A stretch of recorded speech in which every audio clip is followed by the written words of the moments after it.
How you doing today? Nice to see you. Today, we're here to talk about my switch to Olympus and Micro Four Thirds. Stick around.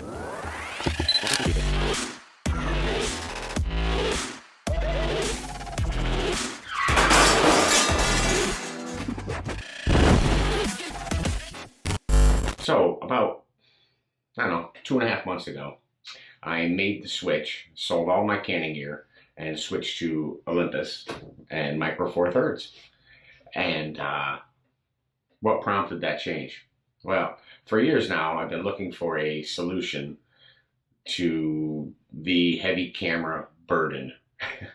Just getting tired of carrying around a big old heavy camera all the time. You know, if you wanted the image quality and you wanted to have the, all the features, you were going to buy a pretty good sized camera, whether it be a 5D or EOS R. Even though an EOS R is a mirrorless camera and is substantially lighter than a 5D, 5D4, once you start putting a glass on there, it gets just as heavy. I mean, you're looking at a pretty bulky unit. So I had tried, obviously crop sensor cameras like APS-C, and yeah, I was never really happy. I mean, not that there's anything wrong with the EOS M's. They're great cameras. I love my EOS M's, but they just weren't a all-around solution to get rid of having like the EOS R or a 5D or a 6D.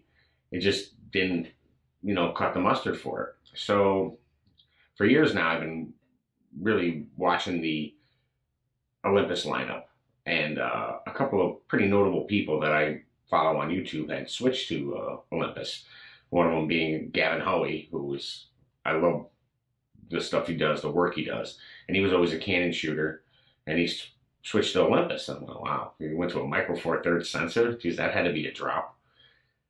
And, looking at his images, and I'm not seeing any problem with the image quality. And I'm going, okay, well, everybody I watch these,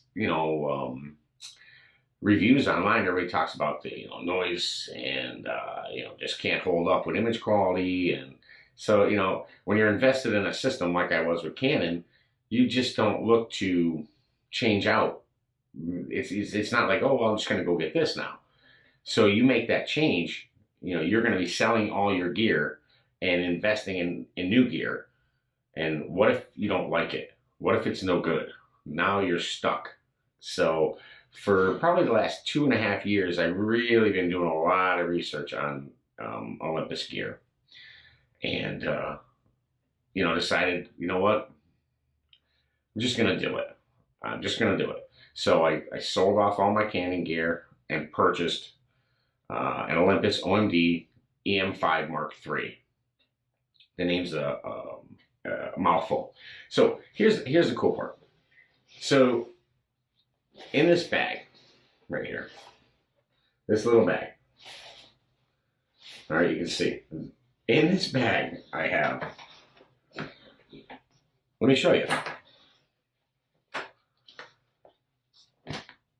wide angle lens, 9-18, standard lens, 50 millimeter equivalent, it's a 25 millimeter. Everything on a Micro Four Thirds is double. So this particular lens is a 25 millimeters, so 50 millimeters.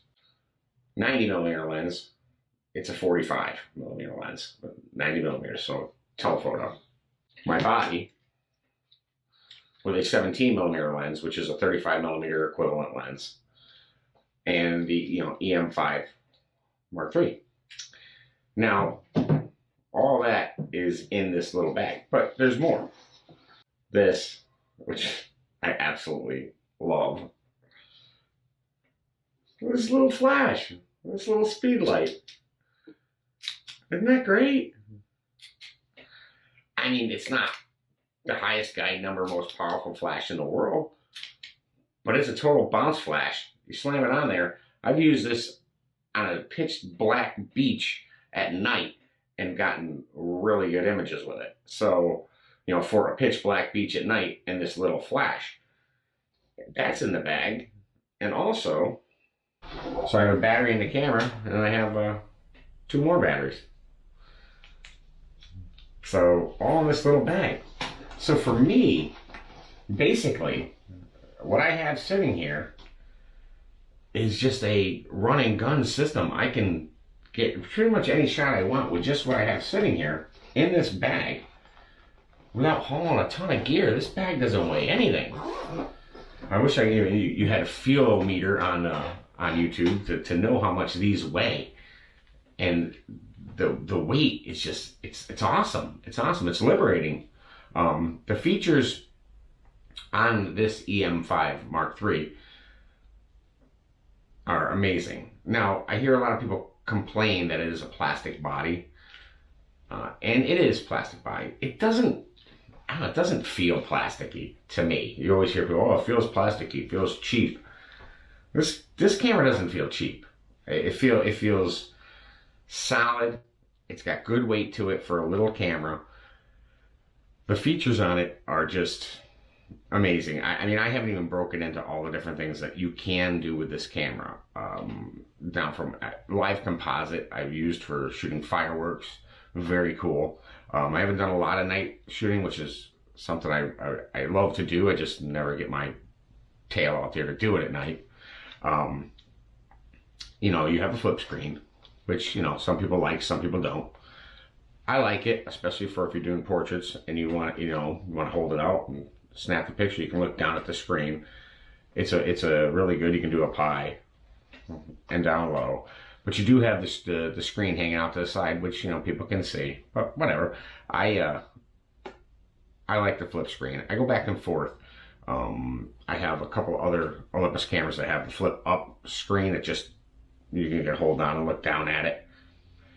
It's useful, yeah, but I think for the most usefulness, it's going to be the flip out screen, to be honest with you. The viewfinder is awesome on this thing. You know, you've got a 100% viewfinder. I mean, the stuff is just really great. So you can map this camera to pretty much anything you want it to do. I have this selector switch set up to go from continuous AF to single focus. It's great. I mean, I have these different buttons. I have this button set up for keystoning. So if I'm doing landscapes, I push this button and I can adjust the keystone in camera.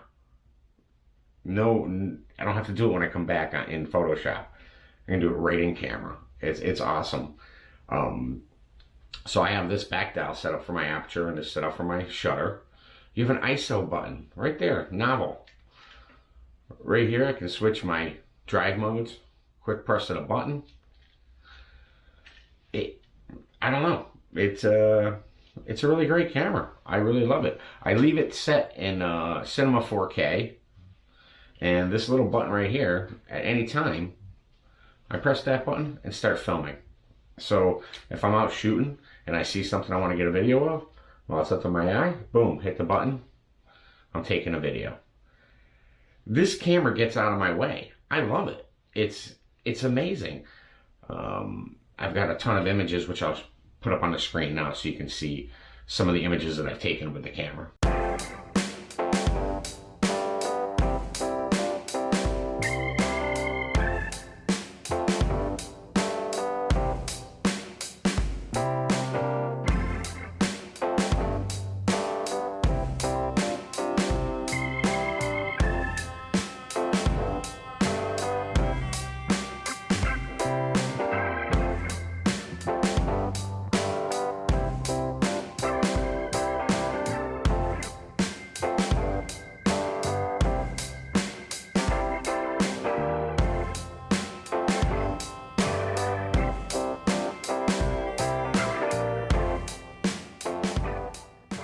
As far as video, I haven't done a ton of video with it. I've done a couple of YouTube videos. One of the YouTube videos I did quite recently. What was that video on? Oh, it was on the Cam Park V40. I used the Olympus camera to do the video for it. I mean, but I've done this waterfall video was all shot with the OMD, and not a ton of video, but the stabilization in this camera, it's basically walking around. I don't want to say it's gimbal-like. I mean, that sounds kind of stupid, but it is. to an extent. These are not stabilized lenses. And with this thing up to your eye, when you have the 3 points and 5-axis stabilization inside of the on the sensor, it's like you're on a tripod, to be honest with you. You can shoot this, I can shoot this thing comfortably without having any blur, tack sharp, I found consistently to a 15th of a second. Handheld, 15th of a second, tack sharp. That pretty much negates a lot of the ISO argument. Granted, moving subjects, you're gonna have to crank that ISO up, you're gonna have to crank that shutter speed up. But for static subjects, you can just take the shutter speed way down and hand hold it and get a tack sharp picture with it. So it's pretty amazing. Now it's not all bread and roses here. It's not all rosy and perfect. So I'm going to tell you some of the things that bother me about the camera. And there's only really a few. High ISO performance is not as bad as everybody says it is.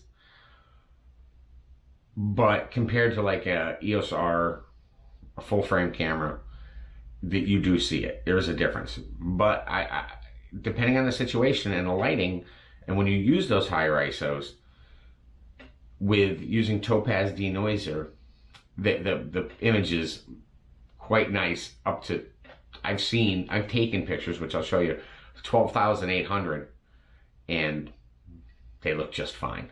So, would I do that all the time? No. With a moving subject at 12,800, is it gonna look good? These are just static shots. I shot them in pretty much the dark at 12,800, and I was able to retain a lot of the detail.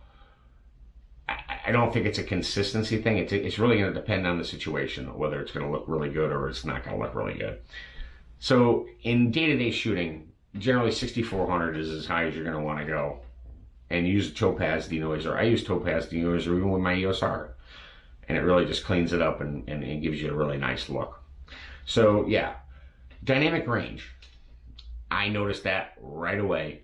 The dynamic range, even when shooting like bracketed in camera, HDR, like setting up the bracket. On my EOS R, I would do 1 stop below, 1 stop above, and 0. And get a really nice dynamic range look. This one here, when I do 1 stop either side, it just doesn't seem to have that range I'm looking for. So I tend to go out farther, 5 shots, 2, 3 stops, and then try to blend that together. But then you run into overexposure, underexposure. I haven't found a real happy spot for bracketing. I do bracket, pictures come out good, but I'm not as happy with them as I was with my Canon EOS R. So there's 2 gripes right there.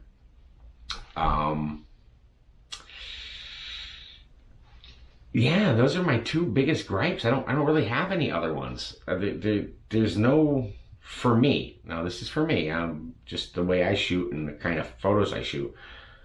Those are my only 2 downsides for this camera, and well, I can work around those. They're easy to get around, I have not had a problem with it being a plastic body. I hang it on a rapid strap on my side. There's no cracking or anything on it, and I've probably got 15,000 shots through it so far, and yeah, no problem. The body looks like new, and I don't baby my gear, but I don't throw it around. But yeah, Olympus, who knew? Great camera. I've switched over to Olympus fully. Here's a beautiful part. Check this out. Here's my walking around lens. This is a 12-200. So this lens right here will effectively be a 400mm lens to a 24mm lens. That is insane range. This lens on this body, you're still, it's great walking around with it. And for travel, it's perfect. You gotta see this lens. Now, you've probably seen if you watch my videos, you've seen my 150 to 600 Sigma review.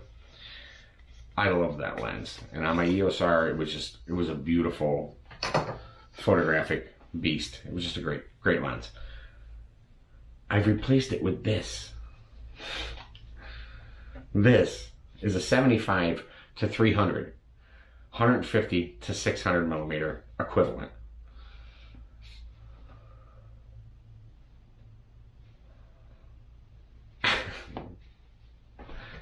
I don't have to say anymore. To me, the size and the quality I get from this lens, if I'm being honest, I don't miss my Canon at all.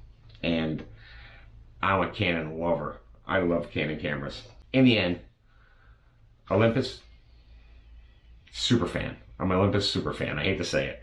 I've really jumped fence on Canon. Canon's beautiful cameras. I love them. But yeah, I don't miss them at all. Look. I hope this thing don't die. Hold on. Look at this. My speed lights now. Come on, really? These are my speed lights for portraits. It's freaking great. Anyway, I'll do a little bit more about my Olympus experience and let you know more about it. But I've had them for almost 3 months now. I've been using Olympus and love it. So I hope you enjoyed this video. Again, I'm not paid by Olympus. I wasn't paid by Canon. I buy all this equipment myself. So I had to sell all my Canon equipment to get this one. But anyway, I hope you enjoyed the video. I hope it helps somebody out who's thinking about going to a lighter system. If you have any questions, comment below. Subscribe. Thanks a lot, and we'll see you next time.